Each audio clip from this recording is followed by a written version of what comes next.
বন্দনা নমো বান্তে বন্দনা তচ্ছা ভগবতো অরহতো সম্মা সম্বুদ্ধস্স জগৎ পূজ্য মহাকারুণিক তথাগত সম্যক সম্বুদ্ধ শ্রীচরণে কৃতজ্ঞ প্রণাম নিবেদন করে প্রজ্ঞাপারমিতে অংশগ্রহণকারী পরম শ্রদ্ধেয় মেতাইন্দ্রিয় ভান্তে রয়েছেন আজকে আমাদের সঙ্গে। পরম শ্রদ্ধেয় প্রজ্ঞেন্দ্র মহাতেরো মহোদয় গুরুভান্তেও যুক্ত হতে পারেন, সম্ভাবনা রয়েছে। ভান্তেদেরকেও আমি বন্দনা জ্ঞাপন করে উপাসক উপাসিকা গণের প্রতি মৈত্রী নির্ঝরণ করে এবং জ্ঞান বিমণ্ডিত জীবন কামনা করে শুরু করতে চলেছি আজকের অভিধর্ম চর্চা ক্লাস।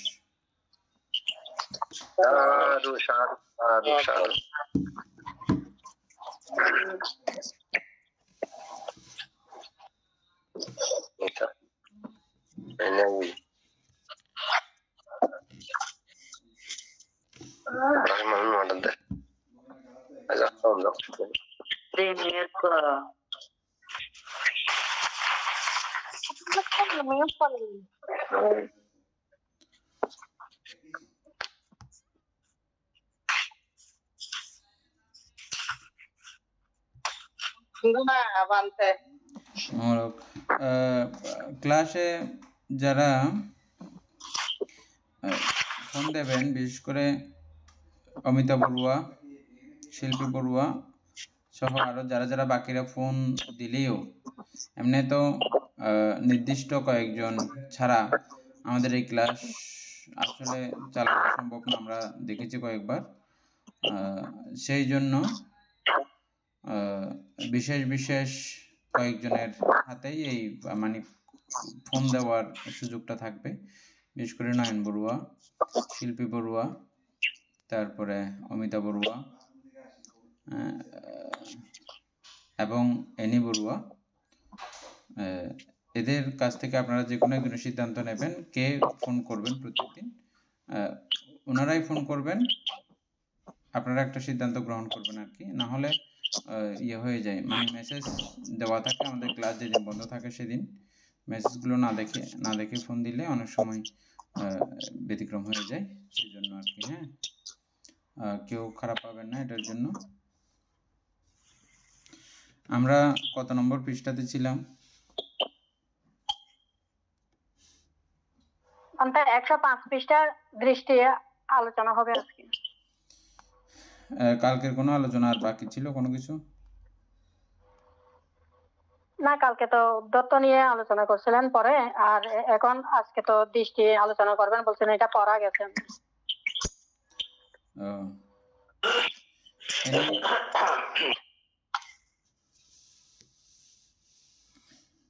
বাবু আছে? বন্দনা এনি আর নয়ন বাবু দুজনে আলোচনা করেন।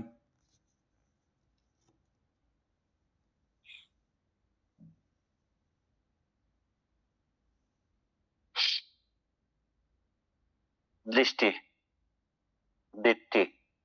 দৃষ্টি হচ্ছে আপনার ফালি ভাষায়।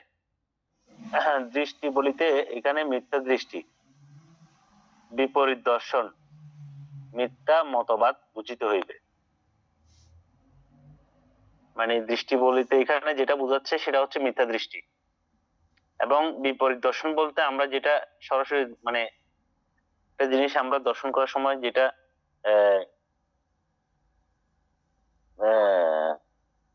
সোজাসুজি যেটা দেখবো, এটা এখানে আমাদের দেখতে হবে এটা বিপরীত দিক দিয়ে। তারপর হচ্ছে মানে দৃষ্টিতে বিপরীত দিক দিয়ে দেখানো হয়। এটা মিথ্যা মতবাদ বুঝিতে হইবে। মিথ্যা দৃষ্টি সম্পন্ন মনে করে তাহার অভিমতই সত্য। মিথ্যা দৃষ্টি সম্পন্ন যারা, তারা মনে করে তাদের মতটাই হচ্ছে সত্য, অন্য সব মিথ্যা। এইরূপ বানতে এক লাইন আরো কি বিশদ করে আলোচনা করা হবে নাকি? হ্যাঁ, এক লাইন গেলে ভালো হবে। পেজ নাম্বার কত ছিল যে? আচ্ছা, 105 বানতে।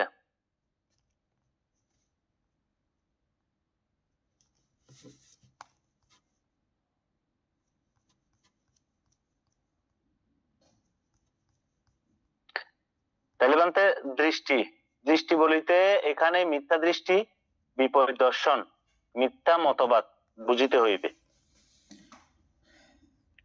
মিথ্যা দৃষ্টি সম্পর্কে আমরা ব্রহ্মজাল সূত্রে আলোচনা করেছিলাম। যারা ব্রহ্মজাল সূত্র আলোচনায় অংশগ্রহণ করেছেন তাদের একটা প্রকৃষ্ট ধারণা আছে।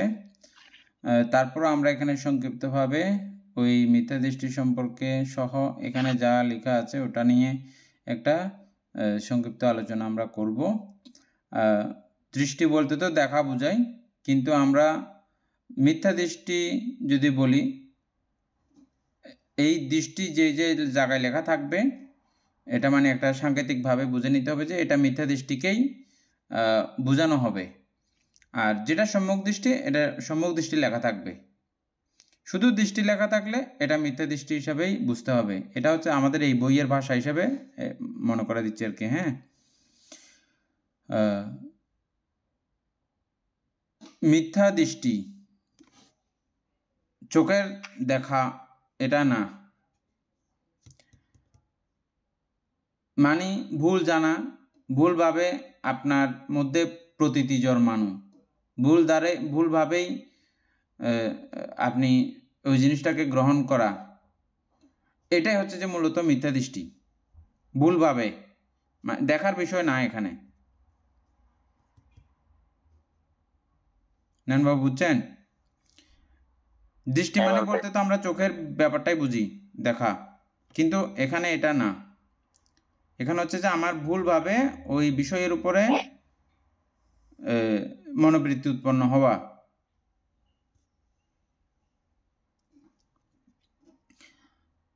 এটা বোঝানোর জন্য পরে কিছু কথা যুক্ত হয়েছে। কিরকম? বিপরীত দর্শন। যেমন উদাহরণস্বরূপ আমরা মানব জীবনের রাজকীয় জীবনকে, সম্ভ্রান্ত জীবনকে, অভাব অনটন নাইয়ালা জীবনকে আমরা সুখ বলতেছি। এটা ঠিক দর্শন করতেছি নাকি বিপরীত দর্শন করতেছি? এটা বিপরীত দর্শন মানতে। হ্যাঁ, কিন্তু আমরা এইটা যদি সুখ বলি তাহলে ঠিক বিপরীত দর্শনের মধ্যে আমরা আছি। আর যদি এটাকে দুঃখ বলি তাহলে প্রকৃত দর্শনের মধ্যে আছি। এটা কি ওই বিষয়টাকে আমরা চোখে দেখার বিষয়? এটা তো একটা ভাবনার বিষয়, চিন্তার বিষয়, উপলব্ধির বিষয়। বুঝছেন এখন জিনিসটা? না, উপলব্ধির বিষয়। হ্যাঁ, বানতে। তো সুতরাং বিপরীত ভাবে যে কোনো কিছুর প্রতি বিপরীত সংজ্ঞায় প্রাপ্ত হওয়ার নামই হচ্ছে যে মিথ্যা দৃষ্টি। মিথ্যা মতবাদ বুঝিতে হইবে। মিথ্যা দৃষ্টি বা মিথ্যা মতবাদ বুঝিতে হইবে। মিথ্যা দৃষ্টি সম্পন্ন মনে করে তাহার অভিমতই সত্য। এই মিথ্যা দৃষ্টিকারী ব্যক্তিদের আর একটা বিশাল ঝামেলা। এটা সম্পর্কে বুদ্ধ কয়েকটা জায়গাতে এমন এমন কথা বলেছেন। অর্থাৎ কোনো মূর্খ যদি জানে আমি মূর্খ, ও যদি নিজে যদি জানতে পারে আমি মূর্খ বা আমার থেকে জ্ঞান নাই, ও যদি জানে ও ওই পরিমাণে জ্ঞানী, ওটা জানার জন্য সে জ্ঞানী। নয়ন বাবু আমার কথাটা বুঝতে পারছেন মনে না? বুঝাইতে পারি না কি জানি। কোনো অজ্ঞানী ব্যক্তি বা জ্ঞানহীন, জ্ঞান কম, জ্ঞান দুর্বল বা মিথ্যা ধারণা সম্পন্ন ব্যক্তি সে যদি জানে যে আমার কাছে এই জ্ঞান, এই সম্যক দৃষ্টি আমার কাছে কম আছে বা নাই, এ যদি বুঝতে পারে এটা, সেই পরিমাণে সে জ্ঞানী, সেই পরিমাণে সে জ্ঞানী, সে তার নিজের বিষয়টা বুঝতে পেরেছে, এটাও কম কিছু না। এটাও যদি না থাকে তখন সে কি করবে? আমি যেটা বলতেছি, আমি যেটা দেখছি সেটাই ঠিক, বাকি সবগুলো মিথ্যা। বুঝছেন? এই মিথ্যা দৃষ্টি সম্পন্নকারী ব্যক্তিরা সবসময় তিনি যেটা বুঝেন এগুলোই ঠিক মনে করেন আর বাকি সবগুলো তিনি মিথ্যা মনে করেন। তারপরে এখানে বলতে আর একটা জিনিস আপনি উদাহরণ দিতে পারেন। কোন একটা ওই যে পূজা পার্বণ, মানে অনেকে মনে করে না যে অমুক জায়গায় মানত করলে তমুক হবে, অমুক দেবতার উদ্দেশ্যে বলে দিলে তমুক হবে। এই যে এগুলো তো পুরোটাই মিথ্যা দৃষ্টি। ওইটাও মানে এই যে মনে করেন, ওনারা যে মনে করেন এখানে পূজা দিলে কিংবা এখানে এই পাঠাটা বলে দিলে কিংবা এই একটা বাচ্চা বলে দিলে মানে এই জিনিসটা হবে, উনি কিন্তু ওনার মতবাদের মধ্যে স্ট্রংলি দাঁড়ায় থাকবেন এবং ওইটাকে সত্য হিসেবে উনি প্রমাণ করার জন্য আপ্রাণ চেষ্টা করবেন। কিন্তু যারাদের সম্যক দৃষ্টি থাকবে তারা বলবে যে এগুলো সব মিথ্যা, এগুলো সব এটাই মিথ্যা দৃষ্টি। হুম, হ্যাঁ, তারপরের লাইন। এই রূপ মিথ্যায় অভিনিবেশ আগ্রহযুক্ত মনোসংযোগ দৃষ্টির লক্ষণ। এই রূপ মিথ্যায় অভিনিবেশ দৃষ্টির লক্ষণ। অভিনিবেশ মানে কি? আগ্রহযুক্ত মনোযোগ। এই রূপ মিথ্যা, কোন রূপ মিথ্যা? চতুরার্য সত্যের অপোজিট সাইড,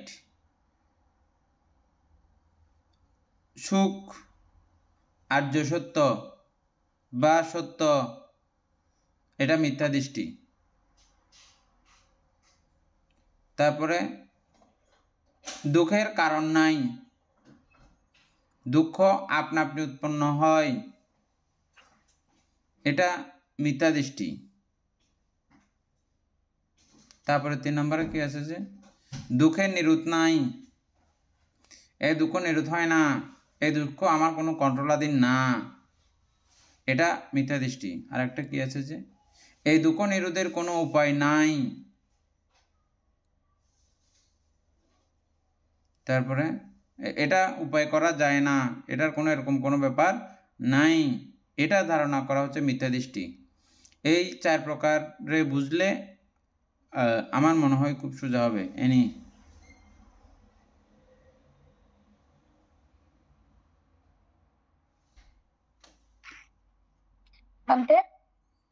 আমি যেটা বললাম এখন,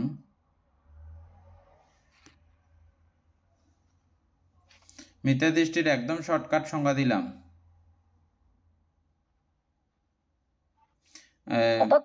আমাদের মেধা ইন্দ্রিয় ভান্তে, আপনি একটু শুনেন, আপনাকে মিথ্যা দৃষ্টি নিয়ে একটু এখানে সংজ্ঞায়িত করতে হবে আমাদের সবার জন্য। হ্যাঁ, এনি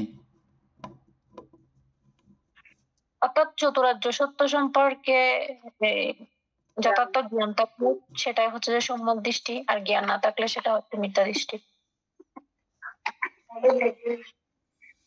আর আমি মিথ্যা দৃষ্টি সম্পর্কে এখন সংক্ষিপ্ত একটা যেটা ধারণা দিয়েছি, নয়ন বাবু বলেন। দুঃখ দুঃখ দুঃখ সত্য, দুঃখ নিরোধ, দুঃখ নিরোধের উপায়। দুঃখ সত্য মানে দুঃখ আপনা আপনি উৎপন্ন হয়, তারপর এটা মনে করা এটাই হচ্ছে মিথ্যা দৃষ্টি। এক নম্বরটা ফেলে গেছেন।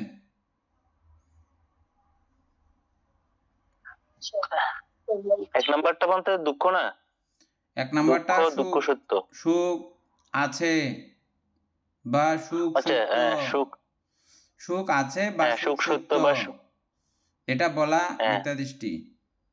মিথ্যা দৃষ্টি এটার মধ্যেই যাবতীয় আপনি যেটা বললেন, উদাহরণ দিতে চাইলেন, ওগুলো সবগুলো মিথ্যা দৃষ্টির তার অভাব নাই।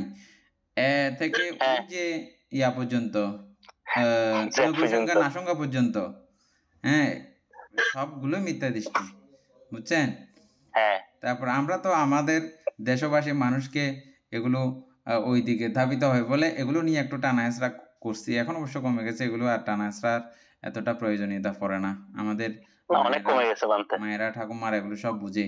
আমাদের মধ্যে এত বিশাল পূজার যোগ্য আছে, পূজা করলে আমরাও আমাদের মতো করে করতে পারি। মানুষ এগুলো নিয়ে টানাটানি করার কোনো দরকার আমাদের নাই। আমরা খুব মানে সানন্দে আমরা বিভিন্ন পূজা আদি করতে পারি। আচ্ছা, কি বলতেছিলাম যে,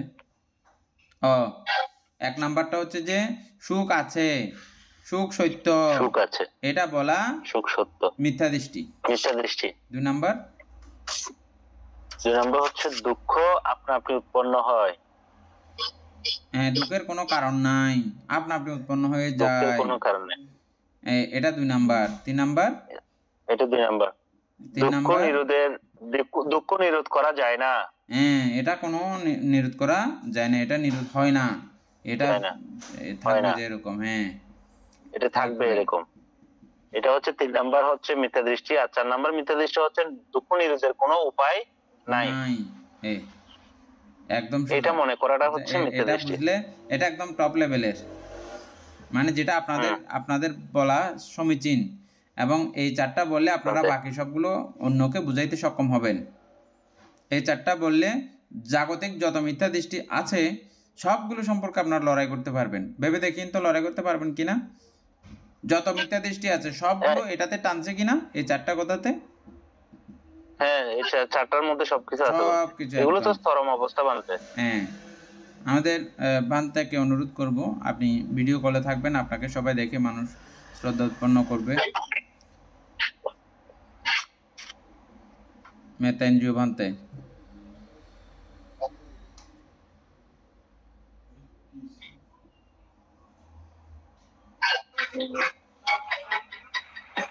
হুম।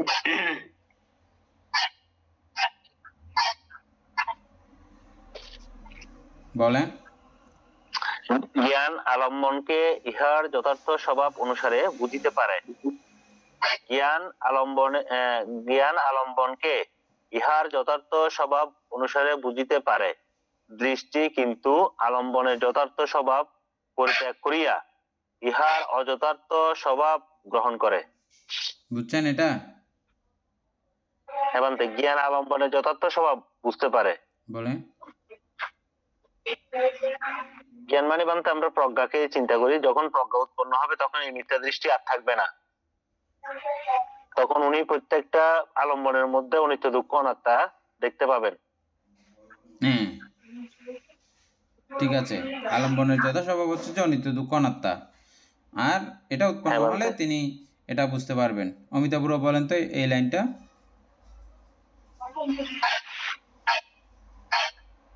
বলতে জ্ঞান আলম্বনকে ইহার যথার্থ স্বভাব অনুসারে বুঝিতে পারে।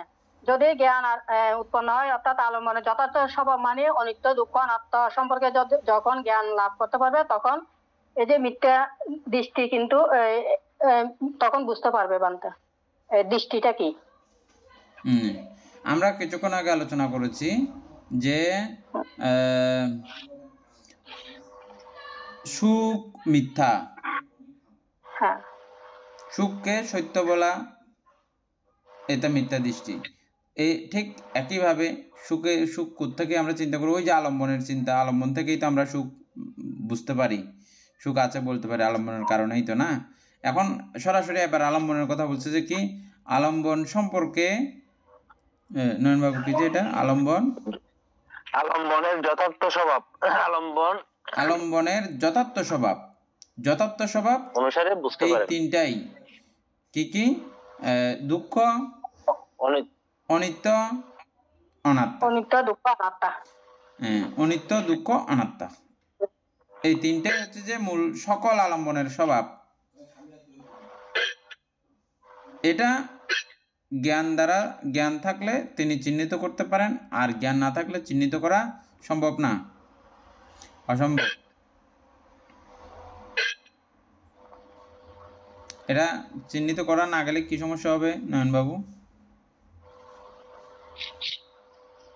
যথার্থ স্বভাব চিহ্নিত করতে না পারলে উনি মিথ্যা দৃষ্টির জন্য ডুবে থাকবেন না। মিথ্যা দৃষ্টি মধ্যে থেকে গেলে কি সমস্যা? মিথ্যা দৃষ্টি সম্পন্ন থেকে গেলে উনি তো আর এই লোকোত্তর চিত্ত লাভ করতে পারবেন না, মুক্তি পাবেন না। মুক্তি না পাইলে কি হয়েছে তুই? মুক্তি না পাইলে 31 লোকভূমিতে ঘুরতে থাকবেন মানতে। 31 লোকভূমিতে ঘুরলে কি হয়েছে? ঘুরলে যে দুঃখ ভোগ করতে হবে, কষ্ট ভোগ করতে হবে, জন্ম জরা ব্যাধি এগুলোতে আক্রান্ত হইতে হবে, মৃত্যু হবে। প্রতিনিয়ত এই অহরহ দুঃখে হু হু করে করে করে কান্না করতে হবে আমাদেরকে। তো যারা কান্না করতে চায় তারা এইভাবে মিথ্যা দৃষ্টিতে থাকতে পারবে। যারা বলছে না আমি আর কান্না করতে চাই না, আমি এখান থেকে কান্না শেষ করতে চাই, তাদেরকে সম্যক দৃষ্টি উৎপন্ন করতে হবে। তারপরে লাইন।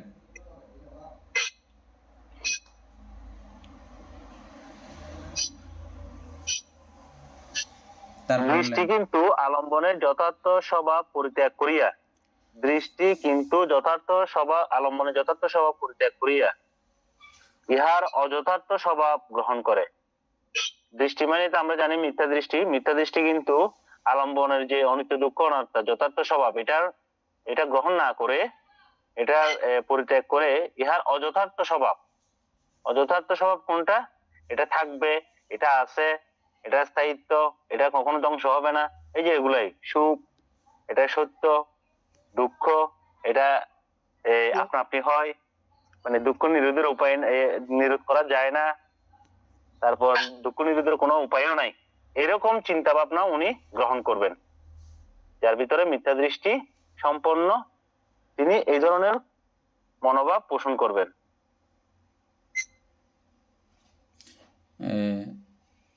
পুতুল বাবু, যে এই লাইনটা বুঝছেন আপনি? মিউট করলেন।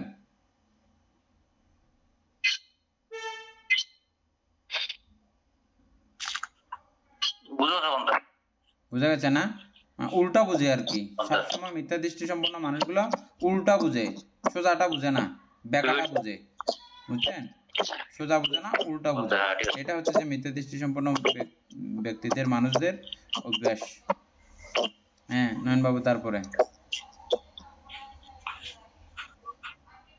মোহ আলম্বনের যথার্থ স্বভাব ঢাকিয়া অযথার্থ স্বভাব প্রদর্শন করে। মোহ, এইটার কারণ, অন্যতম কারণ হচ্ছে মোহ। মোহ আলম্বনের যথার্থ স্বভাবকে ঢাকিয়ে রাখেন এবং অযথার্থ স্বভাবটা প্রদর্শন করেন। তারপর লোভ, সে অযথার্থ স্বভাবের দিকে চিত্তকে আকর্ষণ করে, দৃষ্টি তাহা গ্রহণ করে। মোহ, লোভ, দৃষ্টি, তিনজনে এই কাজটি সম্পাদন করে। পুতুল বাবু ইয়ে করেন, মিউট করেন। জ্ঞানশ্রী সিংহ, মিউট করে দেন। মিউট করেন, মিউট। হ্যাঁ, জ্ঞানশ্রী সিংহ। মোহ তো হচ্ছে মানে এখানে সবকিছুর মূলেই হচ্ছে মোহ। মোহ যদি না থাকতো তাহলে এখানে লোভ আসতো না, লোভ যদি না থাকতো সেখানে দৃষ্টি আসতো না। তো সেই জন্য এই সিরিয়ালটা এখানে দিয়ে দিয়েছে, মোহ আলম্বনের যথার্থ স্বভাব ঢাকিয়া অযথার্থ স্বভাব প্রদর্শন করে। ওই যেটা আমরা যথার্থ অযথার্থ বলতে আমরা সেটাই বুঝলাম যে অনিত্য দুঃখ অনাত্মা, যেটা ওইটাই মানে ওইটার বিপরীত, যেটা মানে নিত্যকে জানা বা নিত্য মনে করা, নিত্য মনে করা, বা ওইটা সুখ মনে করা, ওইটা শান্তি, ওই রকম জিনিস যেটা, এটা অযথার্থ স্বভাব। আর সেটা শুরু হয় মোহর থেকে, আর মোহর থেকেই শুরু হয় লোভটা। লোভও সেখানে সেই অযথার্থ স্বভাবের দিকে চিত্তকে আকর্ষণ করে, সেই একই পর্যায়ে লোভটাও মানে সেই কার্যটা আর একটু দৃঢ়তা করে ফেলে, সেইখান থেকে দৃষ্টিটা মিথ্যা দৃষ্টি হয়ে যায়। ওইটাই বোঝানো হচ্ছে এখানে। নয়ন বাবু, এটা একটু লিখে রাখতে পারেন, এই মোহের সংজ্ঞা আর একটা খুব শর্টকাট। মোহ কি বা কাকে বলে বললে এভাবেও বলতে পারেন যে আলম্বনে অনিত্য আছে বা অনিত্যই অনিত্য দুঃখ অনাত্মা চিনতে না পারা, বুঝতে না পারাই হচ্ছে যে মোহ। অনিত্য দুঃখ অনাত্মা এই তিনটা চিনতে না পারাই হচ্ছে যে মোহ। আবার ওই মিথ্যা দৃষ্টিও দেখছেন, ওই মোহ থেকে মিথ্যা দৃষ্টির কীভাবে সৃষ্টি, ওই তিনটাকে চিনতে না পারলে, বুঝতে না পারলে তখনই তিনি মিথ্যা ধারণা বা মিথ্যা দৃষ্টি মোহিত হয়ে গেলে তখন তিনি এই মোহের আবার উল্টোভাবে বললে এটা মিথ্যা ধারণা বা মিথ্যা দৃষ্টি। মোহিত ব্যক্তিদের কাছেই এটা হয়, মিথ্যা ধারণা, উল্টো ধারণা হয়। তারপরে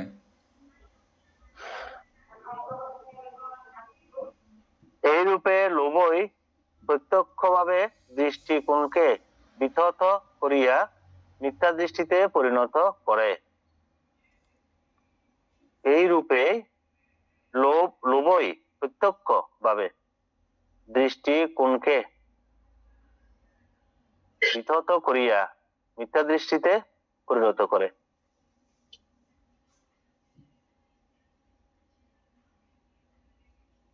এই যে আলম্বনের প্রতি মোহ, মোহ থেকে লোভ, লোভ থেকে দৃষ্টি তা গ্রহণ করে।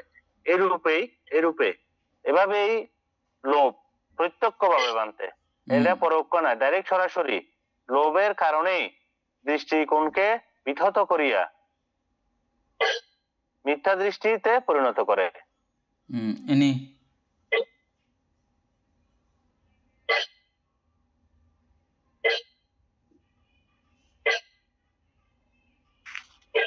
বলতে আমি পারবো না।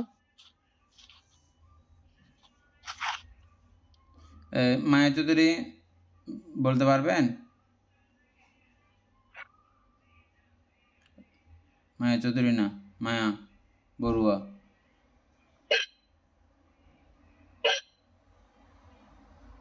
পারবো না বলতে। ও তাহলে মিউট করেন।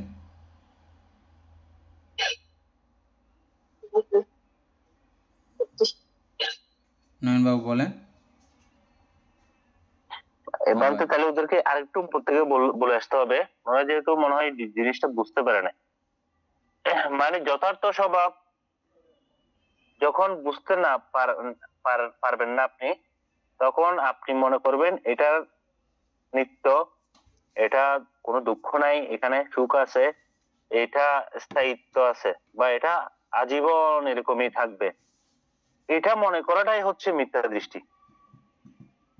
কোন একটা বিষয়কে বা কোন একটা বস্তুকে যদি আপনারা মনে করেন এটার কখনো শেষ হবে না, এটা আজীবনে এরকমই থাকবে, এবং এখানে সুখ আছে, এখানে অমুক আছে, এটা সমুখ আছে। কারণ আমরা জানি যে পৃথিবীর এই জগতের সমস্ত সৃষ্টি একটা সময় ধ্বংসপ্রাপ্ত হবে। তো আমরা যদি মনে করি এটা ধ্বংস হবে না, যুগ যুগান্তরে বা কল্প কল্পান্তরে এটা এরকমই থাকবে, তখন আমি কিন্তু মিথ্যা দৃষ্টিতে চলে যাব। তো এখানে দেখেন কোন একটা আলম্বনের অযথার্থ স্বভাব, তাহলে অযথার্থ স্বভাব কোনটা? আমি আপনাদেরকে একটা উদাহরণ দিবান্তে, আমার পার্সোনাল উদাহরণ আর কি, যেহেতু বাইক নিয়ে ইত্যাদি। আমরা মনে করি একটা যখন বাইকের মডেল আসে, মোটরসাইকেল আর কি, ওটার প্রতি আমাদের একটা কি প্রথমত সুন্দরের প্রতি, ওই গাড়ির সুন্দরের প্রতি আমরা কি আকর্ষিত হই। আকর্ষিত হওয়ার পরে গাড়িটা বারবার দেখি আমরা, এটা আমার মোহ কাজ করে ওই সৌন্দর্য, ওই গাড়ির ডিজাইনটা দেখার জন্য। যখন এটা বারবার কাজ করে তখন আমরা এটাকে একবার ধরে দেখি, একবার কাছে গিয়ে দেখি, একবার ছবি তুলে দেখি, মানে তারপর এটার প্রতি আমার এটা পাওয়ার জন্য, ওই জিনিসটা বা ওই বাইকটা পাওয়ার জন্য আমার ভিতরে কি কাজ করে, এটা আকর্ষণ কাজ করে। এটাকে আমরা লোভ বলি। এটা তখন লোভে পরিণত হচ্ছে। প্রথমে আমি ওই গাড়ির সৌন্দর্যে মোহিত হলাম, মোহিত হওয়ার পরে যখন ওই গাড়িটা পাওয়ার জন্য আমার ভিতরে একটা আকুতি শুরু হবে, তখন ওটা আমার লোভে পরিণত হইলো। এখন লোভে পরিণত হওয়ার পরে তখন এটা আমার এই যে লোভে অযথার্থ স্বভাবের দিকে চিত্তকে আকর্ষণ করে। তো অযথার্থ স্বভাবটা কোনটা এখানে? এই বাইকটার একটা সময় সৌন্দর্য নষ্ট হয়ে যাবে, এই বাইকটা এক সময় ধ্বংস হয়ে যাবে, বা কোনো একটা অ্যাক্সিডেন্ট হলে এটা টুকরো টুকরো হয়ে যাবে। এইটুকু পর্যন্ত আমি যখন চিন্তা করতে পারবো না, শুধু এটা আমার এখন লাগবে, এই পর্যন্ত যখন আমি থেকে যাব তখন এটা আমার লোভে পরিণত হয়ে গেছে। যখন আমি চিন্তা করবো যে এই বাইকটা একসময় ধ্বংস হবে, এটা কোনো একটা কালার নষ্ট হয়ে যাবে, বা এটা এমনি মেশিনারি জিনিস এমনি নষ্ট হয়ে যেতে পারে, এরকম যখন আমি শেষ পর্যন্ত চিন্তা করে ফেলবো, তখন কিন্তু এটা আমার মিথ্যা দৃষ্টি হবে না। যখন আমি এটাকে স্থায়ী মনে করে ফেলবো, সুন্দর মনে করবো, এটা আমার লাগবে, তখন এটা আমার দৃষ্টি, তখন তাহা আমার গ্রহণ করবে। মানে মিথ্যা দৃষ্টিতে আমি পরিণত হয়ে গেছি এখানে এই বাইকটার কারণে, এই বাইকটার জন্য। তাইলে এই রূপে বলতে লোভ, যখন আমার ভিতরে এই বাইকটা পাওয়ার জন্য আকুতি সৃষ্টি হয়ে গেল, আকাঙ্ক্ষা পরিপূর্ণ হয়ে গেছে, মানে কোনো কিছু দরকার নেই, আমার এই বাইকটাই দরকার, তখন হবে কি এটা আমার লোভ। লোভ তখন আমাকে প্রত্যক্ষভাবে সহযোগিতা করতেছে যে না তুমি এটা নাও, এটা তোমার অনেক মানে উপকার আসবে, এটা তোমার এরকম হবে, এটা দিলে তোমাকে অনেক সুন্দর লাগবে, এটা তোমাকে অনেকেই মানে স্পেশাল কিছু বলবে। এটা কিন্তু কে বলাচ্ছে?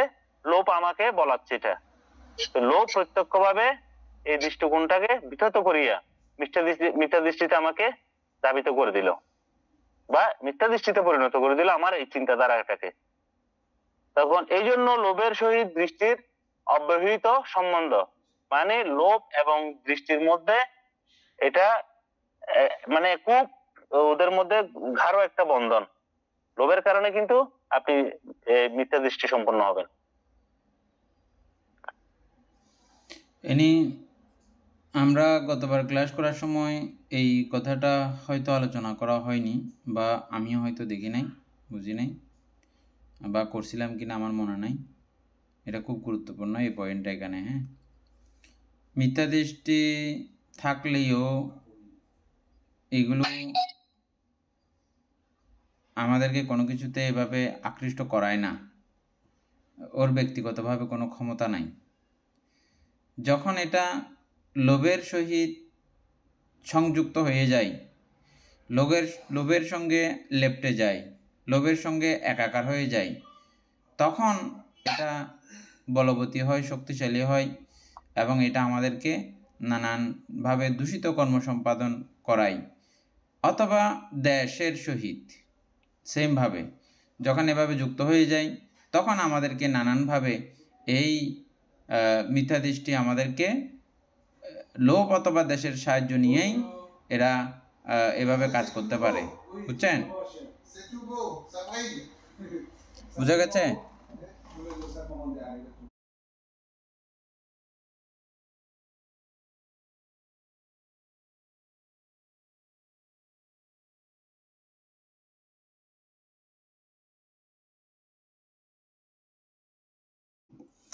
আচ্ছা, এটা গতবারে আমরা আলোচনা করেছিলাম না? হ্যাঁ। ও, তাহলে এই জিনিসটা আমরা আবার একটু কমপ্লিট করলাম।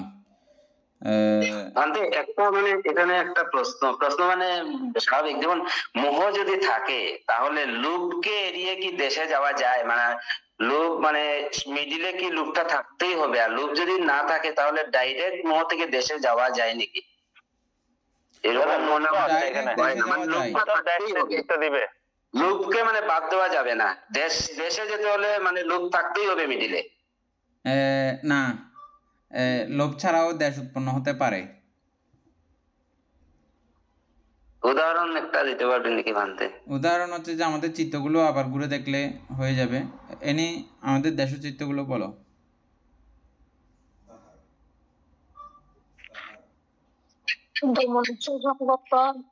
মনুষ্যসহগত দৃষ্টি সম্প্রযুক্ত দৃষ্টি বিপ্রযুক্ত অসংস্কারিক চিত্ত। এই মনুষ্য আমার ভুল হচ্ছে, সহগত প্রতীক সম্প্রযুক্ত অসংস্কারিক চিত্ত। নয়ন বাবু, এটার বাংলা বলেন তো। কোনটা বানতে? মনুষ্য সহগত প্রতীক সম্প্রযুক্ত চিত্ত। তো মনুষ্য মানে হচ্ছে মনের দুঃখ, মনের দুঃখ আছে, মনের দুঃখে খনন করার জন্য যে চিত্ত বলতে। আমাদের উপাসক জ্ঞানেশ্বর সিংহ যে দৃষ্টিকোণ থেকে বলেছেন, আমার একটা মনোজ্ঞ বিষয় মানে লোভনীয় বিষয় যখন আমি পাব না তখন আমার ওই বিষয় না পাওয়ার কারণে আমার ক্রোধ বা এই হিংসা চিত্ত বা এই দমনুষ্য চিত্ত উৎপন্ন হয়। হ্যাঁ, এটাই হচ্ছে যে স্বাভাবিক। হ্যাঁ, এরকম আমাদের উৎপন্ন হয়, ওটার কারণে এই দেশের সৃষ্টি। তবে সেটা ছাড়াও এই দেশচিত্ত উৎপন্ন হতে পারে। হ্যাঁ, তারপরে আজকে উদাহরণ দিলে কালকে দিতে হবে। আজকে আমার উদাহরণটা মাথায় আসতেছে না, কালকে উদাহরণ দেবো। হ্যাঁ, ডাইরেক্ট আমি মুহূর্ত থেকে মানে দেশে মানে ওইটার মানে লোভ থাকবে না, ভিতরে বিন্দু মাত্র লোভ থাকবে না, মুহূর্ত থেকে শুধু দেশে চলে যাবে, সেরকম একটা উদাহরণ আমি পাচ্ছি না। অর্থাৎ মোহ তো থাকবে, মোহ তো এটাতেও থাকবে এটাতেও থাকবে। হ্যাঁ, মোহ তো থাকবেই, তবে মোহ থেকে একদম ডাইরেক্ট মিডিলে কোনো লোভ থাকবে না সেখানে।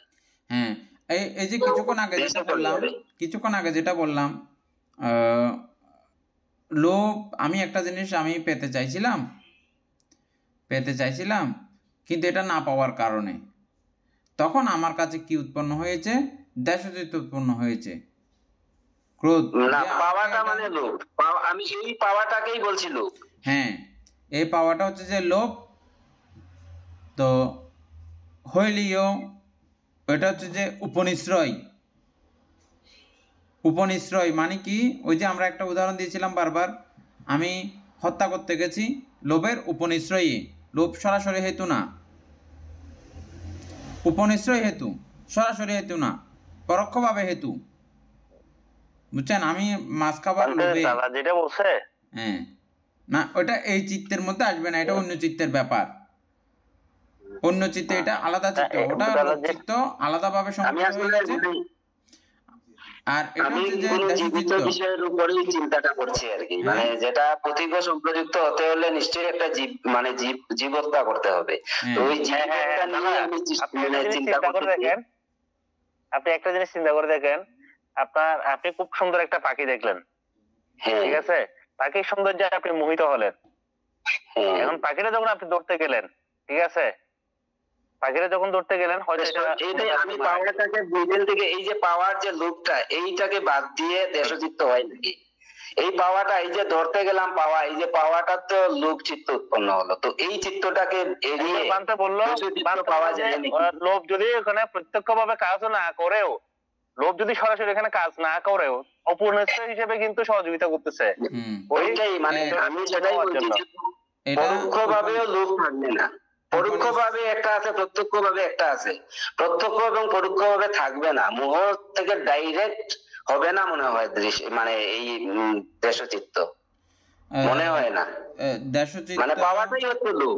দেশচিত্ত সরাসরি থাকে, এটা আমরা কালকে একটা উদাহরণ দিয়ে মনে রাখবেন, এটা একটু লিখে রাখেন, হ্যাঁ, আলোচনা করার জন্য আমি বানিয়ে রাখবো উদাহরণ।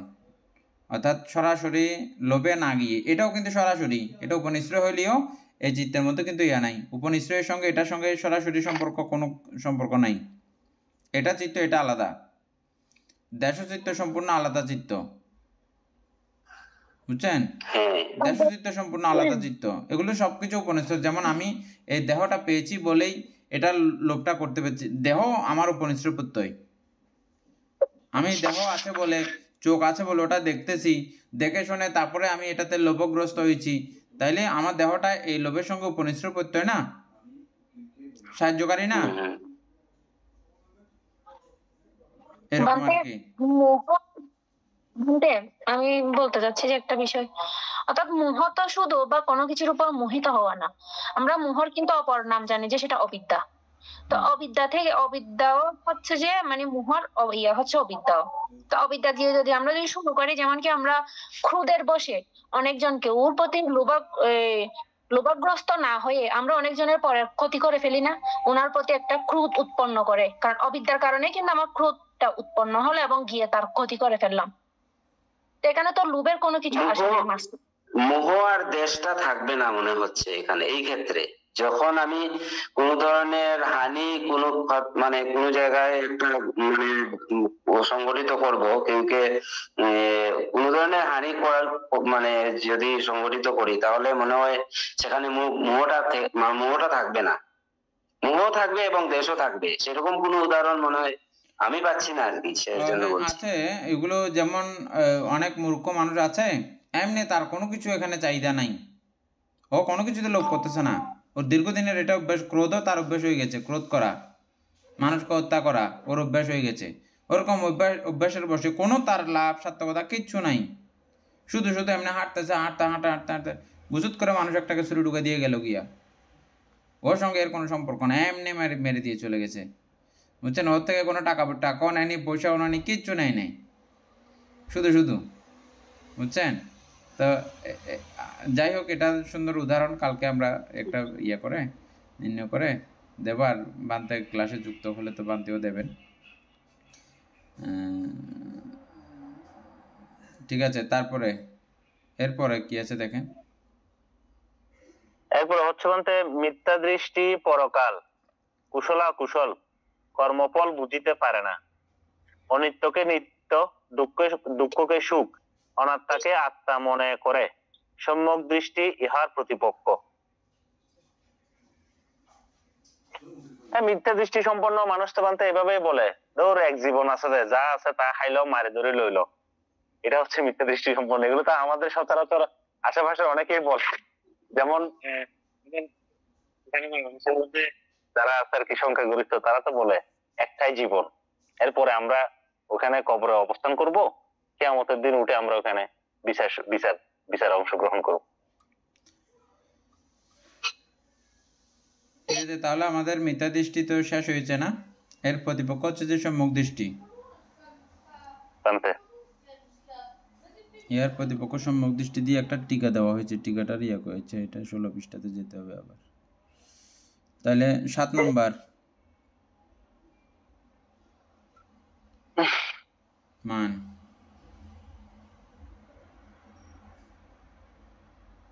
মানে একবারে আলোচনা করে করে যাই বানতে। মান ময়তি তি মান, আমিত্ববোধ।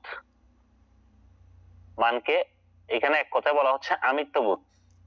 অন্যের সঙ্গে তুলনা করিয়া মান নিজেকে শ্রেষ্ঠ মনে করে। অন্যের সঙ্গে তুলনা করিয়া মান নিজেকে শ্রেষ্ঠ মনে করে। তাতে কি আলোচনা করে ফেলেন নাকি?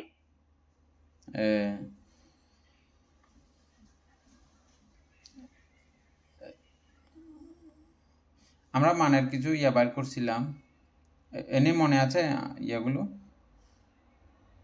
মানের কিছু কোটেশন বা সংজ্ঞা এরকম করে বাইর করছিলাম।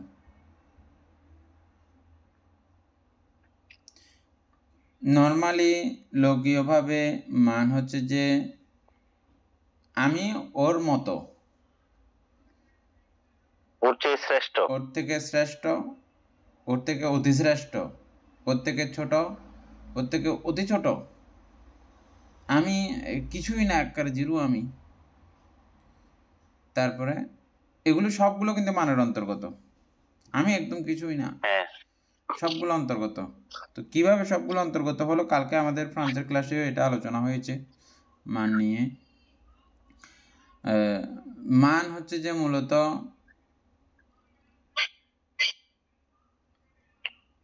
অনাত্মাবাদ কে না বুঝা, অনাত্মাকে না বুঝাই, না বুঝে থাকলেই আপনার কাছে মান আছে, আপনি মানি। বুঝছেন? অনাত্মা তো এখন সবাই চিনেন, বুঝেন অনাত্মা এনি। বলতে আমরা আমরা এই মানের কারণে আমাদের মানব জীবনে আর কি সবচেয়ে বেশি কষ্টটা ভোগ করি, মানে মানসিক কষ্টটা বেশি ভোগ করি। হ্যাঁ, এবং এই মানের কারণে কিন্তু আমরা অকুশল কর্মে বেশি লিপ্ত হই। এটা যদি একদম আপনি শুধু অকুশল কর্মে বেশি লিপ্ত হই, কুশল কর্ম যাইবান্তে, কিন্তু অকুশলটা বেশি হয়ে যাচ্ছে আমাদের ভিতরে এই মানের কারণে। আমি যেটা বললাম আর কি, যে আপনার দেশ বলেন, লোভ বলেন, এর সাইডে কিন্তু সচরাচর সবচেয়ে বেশি সমস্যা যেটা হয় সেটা আমাদের মানের সমস্যাটা বেশি। মানে আপনি যদি একদম স্বাভাবিক জীবনযাপনের মধ্যে চিন্তা করেন, কথায় কথা বলো যে আমি কি ওর চাইতে কম নাকি, আমি কি ওর চাইতে ইয়া নাকি, এত সুন্দর নাকি,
একদম পারফেক্ট একটা ইয়া।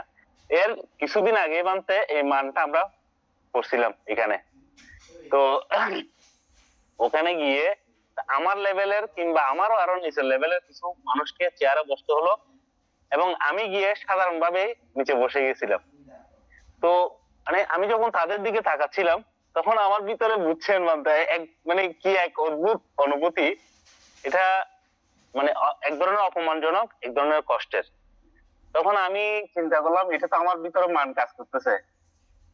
তো আমি কিন্তু তাড়াতাড়ি অভিধর্মের বইটা বের করে মানটা ওখানে আবার করছি, যে আমার ভিতরে যে মানের যে প্রভাব বেড়ে যাচ্ছে এটাকে দমাইতে হবে, নাইলে কিন্তু আমি এখানে বসে থাকতে পারবো না বা এই অনুষ্ঠানটা আমি শেষ করতে পারবো না। তো পরে উঠে আমি চিন্তা করলাম যে হ্যাঁ, আমি কিন্তু অনুষ্ঠানের শেষ পর্যন্ত ওখানেই অবস্থান করছি, এবং এই জিনিসটা মানের যে প্রভাবটা ওটাকে আমি চেষ্টা করছি দমানোর জন্য। তো এটা এই জন্য বলা যে আমার লেভেলের হইলেও অনুষ্ঠানটা ছিল তাদের, তাইলে আমার সাথে আমার মতো আরো প্রায় 50-60 জন বা 100 জন মানুষ কিন্তু ওই ফ্লোরে বসা, বুঝছেন বান্তে?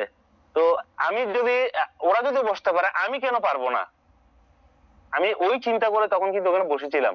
কিন্তু মানটা যে কিভাবে কাজ করে ওই দিন আমার কাছে এটা বেস্ট মানে উদাহরণ। এটা ওই জন্য বলতেছি মানটা হচ্ছে আমাদের মানব জীবনের জন্য সবচেয়ে ক্ষতিকর একটা অকুশল চৈতসিক, যেটার কারণে আমরা প্রতিনিয়ত জ্বলে পুড়ে ছাই হয়ে যাচ্ছি।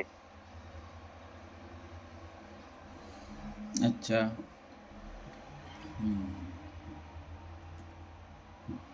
পুরোটা একবার পড়ে ফেলেন তো। আমিত্ববোধ অন্যের সঙ্গে তুলনা করিয়া মান নিজেকে শ্রেষ্ঠ মনে করে, চেতস উন্নতি অনব্য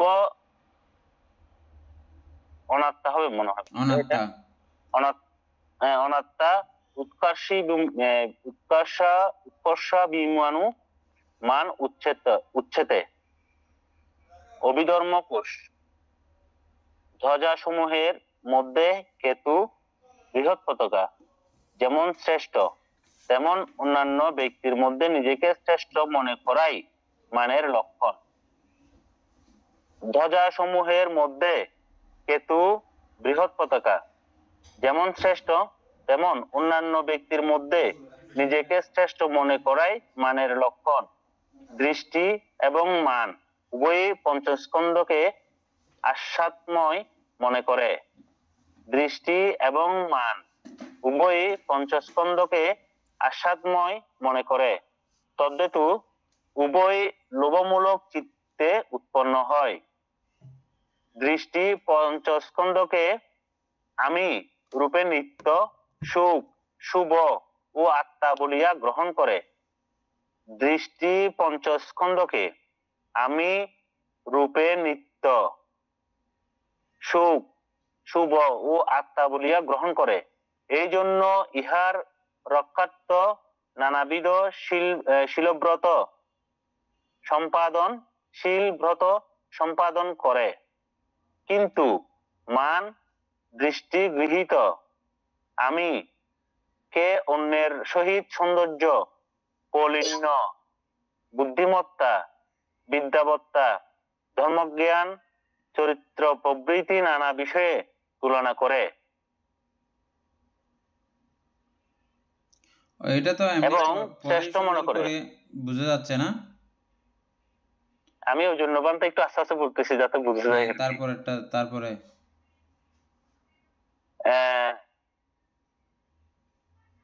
এই জন্য ইহার রক্ষার্থ নানাবিধ শীল ব্রত সম্পাদন করে।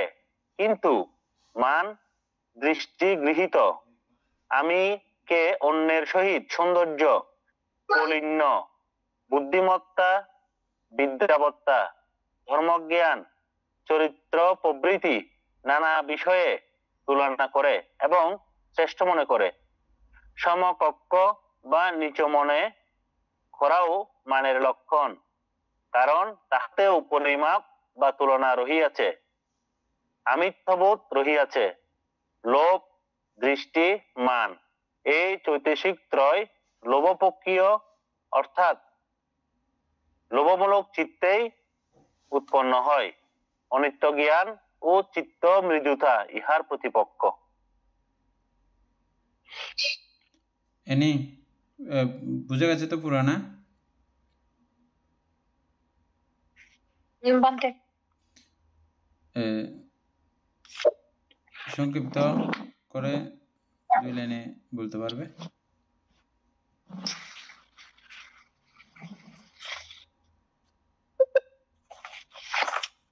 অমিতা বড়ুয়া 2 লাইনে সংক্ষিপ্ত করে বলার জন্য প্রস্তুত থাকেন। ইন্দ্রা বড়ুয়া, শিল্পী বড়ুয়া বলার জন্য প্রস্তুত থাকেন। বলো।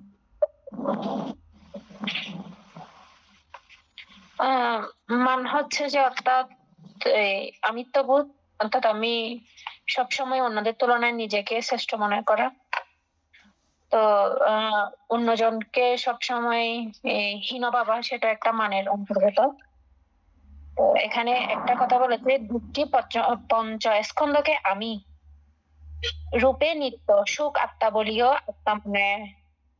বলিয়া গ্রহণ করে। তো এখানে বানতে আরেকটা কথা হচ্ছে, এই দৃষ্টি আর মান কি, এটা কি সেম, মানে সেম কথাটা?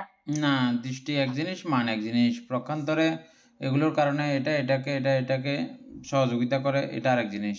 হ্যাঁ,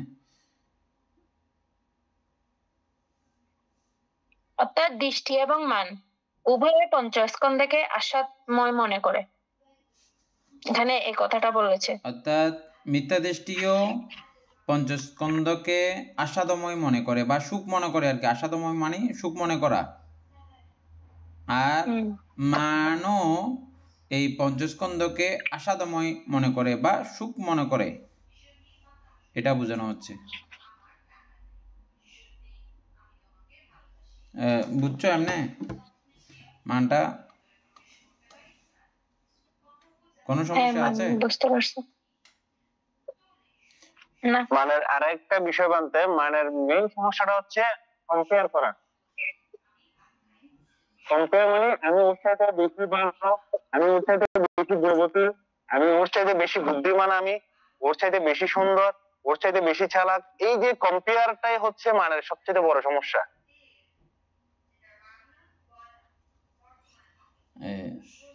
আমাদের কিন্তু মান চৈতসিকটা আমাদের ভিতরে ওভাবে প্রভাব বিস্তার করতে পারবে না। মেত্তা ইন্দ্রিয় বান্ধব থেকে একটু শুনতে চাচ্ছি, মান সম্পর্কে আমাদেরকে একটু বলেন। আপনাকে এই আমি বলছি যে ইয়াদ থাকার জন্য, ভিডিও কল থাকার জন্য আপনাকে আমরা সবাই দেখব মেত্তা ইন্দ্রিয় বানতে।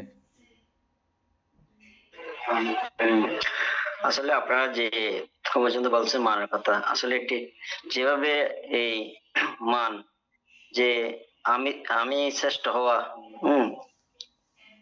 আমি ওর চাইতে বেশি মানে জানি বুঝি। কিছুদিন আগে আমার একটা জীবনের মানে প্রত্যেক ঘটনা বলি, আমার বলছে মানদেরকে, মানদের এটা কাজ, এটা আপনাকে করেন। আমি যেমন তেমন বিক্ষু নাকি, হ্যাঁ। তা আমি বললাম যে আপনি তো বিজ্ঞ, আপনি তো অনেক কিছু জানেন বুঝেন। আমি জানি, হ্যাঁ ঠিক আছে, আপনার মতো আপনি থাকেন। তখন আমি ওর সাথে কি চলে আসলাম। তখন এই যে মানের কথা বলতে কি, আমাদের সবার থেকে মান আছে, এই মান আছে বিধায় আমরা কি করতে পারতেছি, সবাই এটা এটা এটা কি সবার জন্য কম্পেয়ার করে যাচ্ছে। যে উনি বলে গেছে যে আমাদের মান কথা, হ্যাঁ সবাই কিন্তু এই মান মান নিয়েই আছি আমরা। মান থেকে আমরা বাইরে হতে পারছি না। যদি বা আমরা এই একটু মান থেকে যদি একটু বেরোতে চাই, হতে হলে আমাদের সবার কি হতে হবে, যে একটু এই যে এই অভিধর্ম যে ক্লাসটা চলতেছে, এবার এটা যদি গবেষণা করে যে হয়, তাহলে আমাদের কি মানটা আমরা নিজেরাই বুঝতে পারবো। না হয়তো আর বোঝা এটা অনেক কঠিন বিষয়, ঠিক আছে। এবার আলোচনার মাধ্যমে যে কথাগুলো মানে আমাদের এখন শেয়ার হচ্ছে বা একজনে অপরজনে যে শেয়ার হচ্ছে, এটা যদি আমরা বুঝি তখনই আমাদের যে মানের সম্পর্কে যে আমাদের মানে সন্দেহটা দূর হবে আর কি, দৃষ্টিতে মিথ্যা দৃষ্টিটা দূর হবে। নয়ন বাবু, আমি যেটা বলবো এখন একটু লিখে রাখবেন এটা। মান হচ্ছে যে মূলত এখানে একটা কথা আসছে যে পঞ্চস্কন্ধকে কি লেখা আছে এনি, পঞ্চস্কন্ধ আস্বাদময়, হ্যাঁ পঞ্চস্কন্ধকে আস্বাদময় মনে করে। হ্যাঁ হ্যাঁ, অর্থাৎ পঞ্চস্কন্ধ মানে কি, রূপ, বেদনা, সংজ্ঞা, সংস্কার, বিজ্ঞান, এটা না। রূপকে আত্মা মনে করা, রূপকে রূপকে আত্মা মানে কি যে মালিক, বা ওটা একটা কিছু বিষয়, ওটা কিছু ক্ষমতা রাখে, ওটার একটা কিছু ক্ষমতা আছে, এরকম একটা কিছু মনে করা। তারপরে না এটা এটা কোনো একটা জিনিস, হ্যাঁ এটা মনে করা। তারপরে এভাবে ঠিক বেদনাকে বেদনাকে বেদনা মনে করা, বেদনা নিয়ে সুখী হওয়া, বেদনা নিয়ে দুঃখিত হওয়া, এগুলো ওই যে মানের অন্তর্গত, এই আত্মাবাদের অন্তর্গত। অর্থাৎ এটা মানের অন্তর্গত, আত্মা থেকে ওই মানের, মানে নিজেকে এটা কোনো কিছু একটা মানে সত্ত্বাধিকারী বা মালিক এরকম কিছু একটা যখন মনে করবে, এরকম কোন একটা ভাবনা যখন এসে যাবে, ওটাকে কেন্দ্র করেই এই আমি সংজ্ঞা বা আমার সংজ্ঞা বা আত্মা সংজ্ঞা এগুলো উৎপন্ন হয়, বুঝছেন? এই আত্মা সংজ্ঞা এগুলো উৎপন্ন হওয়ার কারণ হচ্ছে যে মূলত এটা কি কি সেগুলো রূপ, বেদনা, সংজ্ঞা, সংস্কার, বিজ্ঞান। এই পাঁচটা বিষয় সম্পর্কে সঠিক ধারণা, যথাযথ ধারণা না থাকলে এই মানটা আছে, এটা সম্পর্কে প্রকৃষ্ট ধারণা যখন চলে আসছে তখন আর মান থাকে না। কারণ তিনি সুখকে, আর সুখ কোনো একটা বিষয়, একক কোনো বিষয়, এটার বলার মতো উপায় থাকে না। কেন থাকে না বলেন তো? কারণ ওনার কাছে প্রজ্ঞা উৎপন্ন হয়, এই সুখ উৎপন্ন হয়েছে অনেকগুলো প্রত্যয়ের সমন্বয়ে, অনেক বিষয়ের সমন্বয়ে। এই সুখ উৎপন্ন হওয়ার পিছনে অনেকজনের হাত। এখন আপনি সুখকে এমনি জিজ্ঞেস করেন, ও লাফালাফি বলবো বাবা আমি সুখ, আমি বহুত কিছু চাই, তোমার মধ্যে আরো কে কে আছে বাইর করো তো। ও বলবে যে আমার মধ্যে এটা আছে, এটা আছে, এটা আছে, অমুক অমুক অমুক অমুক চৈতসিক আছে, হ্যাঁ, এবং অমুক অমুক অমুক অমুকের সাহায্য আছে, সহযোগিতা আছে। তারপর আমি সুখ নামক বিষয়ে উত্থাপিত হয়েছে। তাহলে তুমি আগে যে নাচানাচি করছো সুখ বলিয়া, এরা যদি না থাকে তোমার কি দোষ হবে? আমি তো কিছু নাই, সুখে বলবে যে। বুঝা গেছে? ঠিক একইভাবে রূপ বলেন, বেদনা বলেন, সংজ্ঞা বলেন, সংস্কার বলেন, বিজ্ঞান বলেন, প্রত্যেকে এরকম নিজের অস্তিত্ব ছেড়ে দেবে, নিজের অস্তিত্ব ছেড়ে দেবে আর নিজের অস্তিত্বের মধ্যে নিজে টিকে থাকবে না। এটা একদম চরম লেভেলের কথা। তারপরে এটাকে কেন্দ্র করে, এটাকে ভিত করে বাকি নিচে যেগুলো আমরা এখানে যেগুলো লেখা আছে এগুলো, এই কথাগুলোর সঙ্গে পরে আপনি সুন্দর করে বুঝিয়ে মিলিয়ে ইয়ে করে নেবেন, অ্যাডজাস্ট করে নেবেন। হ্যাঁ, আমি যেটা বলছি সেটার সঙ্গে এটা লাস্ট লেভেলের আর কি। যাই হোক, আজকে আমাদের অনেক সময় হয়েছে। সদ্ধর্মপ্রাণ প্রিয় উপাসক উপাসিকা বৃন্দ, এতক্ষণ যাবৎ আমরা অভিধর্ম আলোচনা করেছি। এতে আমাদের পুণ্য সাধিত হয়েছে। এই পুণ্যরাশি অনন্ত চক্রবাসী সত্যগণকে দান করছি, গুরুবান্ধবকে দান করছি, মাতা পিতাগণকে দান করছি, এবং যারা আমাকে প্রতিনিয়ত এভাবে ধর্মচর্চায় সহযোগিতা করছেন তাদেরকে পুণ্যরাশি দান করছি। যারা আমাকে প্রতিনিয়ত চারিপ্রত্যাদি দান করেন তাদেরকে পুণ্যরাশি দান করছি। এই পুণ্যের কাছে আমরা প্রত্যেকে প্রার্থনা করব নির্বাণ লাভ, অবধি অসৎ ব্যক্তি, মূর্খ ব্যক্তি পাপ মিত্রের সংসর্গ লাভ না করে সদা সর্বদা জ্ঞানদর্শী কল্যাণ মিত্রের সান্নিধ্য সংসর্গ লাভ করতে সক্ষম হই। এইরূপ সাধু কামনা পোষণ করে আজকের মতো ক্লাস এখানেই সমাপ্ত করছি।